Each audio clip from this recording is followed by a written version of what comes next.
ဟယ်လိုအားလုံးပဲမင်္ဂလာပါဒီကနေ့မှာတော့ငပြက်ဟင်းလေးကိုချက်ပြပေးပါမယ်ရှင်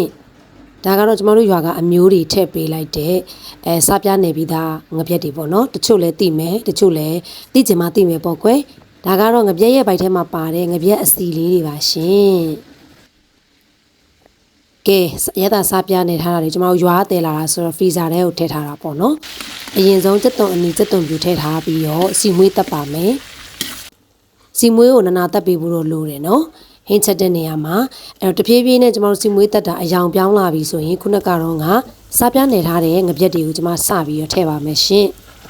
ငပြက်တွေကကျမတို့ကအေးကန်းနဲ့ထုတ်ထားတာဖြစ်တဲ့အတွက်လုံးလုံးခက်ခဲကြီးဖြစ်နေတာပေါ့နော်ကြက်ပိတ်ကြီးဖြစ်နေတာပေါ့အဲ့ဒါကိုတစ်ခုချင်းစီကွာထွက်သွားအောင်ကျမကဒီငါးလုံးယူတဖြည်းဖြည်းဟိုဘက်လှိမ့်လိုက်ဒီဘက်လှိမ့်လိုက်လှိမ့်ရင်းနဲ့ငါးလေးတွေကအရန်နူးညံ့ပါတယ်ဒီငပြက်ငါးလေးတွေကနူးညံ့တာဖြစ်တဲ့အတွက်သူကကြက်လဲကြက်လွယ်တယ်ပေါ့နော်ဒါကြောင့်မို့ကျမအဖုံးလေးခဏအုပ်လိုက်တယ်အဖုံးပြန်ဖွင့်ပြီးရင်ကျမဟိုဘက်ဒီဘက်တစ်ခေါက်ပြန်ပြီးတော့လှိမ့်ရင်းနဲ့ငါးတွေကိုကျမတစ်ခုချင်းစီကွဲသွားလုပ်လိုက်တယ်ပေါ့နော်အဲ့ဒီလိုကွဲသွားပြီးနောက်မှာတဖြည်းဖြည်းရင်းသူကအိုးကက်ချက်ရတဲ့ဟင်းမျိုးကိုကျမတို့နေမှာဆိုရင်တော့အိုးလေးကိုလှုပ်ပြီးတော့ပေါ့နော်အိုးလေးမကတ်သွားအောင်လုပ်တာပေါ့ဒီမှာကတော့ကျမတို့ကဒန်နီနဲ့ချက်တာဆိုတော့အိုးကိုဟိုဘက်ဒီဘက်လှုပ်ဖို့ကခက်ပါတယ်အဲ့တော့ကျမသုံးတဲ့ဇွန်းကိုကြည့်ပါကျမလုံးဝဇွန်းခွက်မသုံးပါဘူးရောင်းမှပလက်ကလေးကိုပဲသုံးပြီးတော့မှအိုးရဲ့အနှံ့ကိုကျမအตาလေးကော့ထုတ်သွားတယ်ပေါ့နော်အဓိကကတော့ကျမ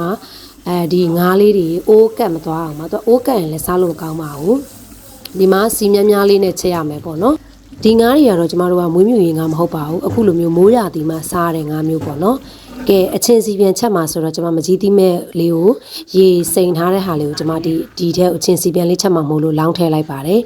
သူကကြတော့ကျမတို့က2မျိုးရှိတယ်ပေါ့နော်ငပြက်မှာကငပြက်အဖြူရယ်ငပြက်အကြားရယ်ငပြက်အကြားတော့သူ့ထက်နည်းနည်းပိုကြီးတယ်ဒါပေမဲ့ငါးကတော့ဒီလိုမျိုးလက်ညှိုးလုံးနေကြီးပဲပေါ့နော်အလဲမှာအယိုးတယိုးပဲပါတယ်ငပြက်6တွေလာတဲ့ခါကျရင်လည်းကျမတို့ကစီပူထိုးစားရင်အရန်ကောင်းတယ်လို့ငပြက်ဒီလိုမျိုးပူပူနွေ့နွေ့ကြော်စားမယ်ဆိုလည်းကောင်းတယ်နောက်ဆုံးမှာတော့ကျမဟင်းကအသားချက်သွားပြီမို့လို့မဆလာလေးအုပ်လိုက်တယ်နော်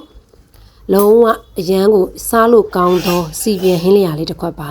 တကယ်လို့ရတယ်ဆိုရင်ချက်စားကြည့်ပါ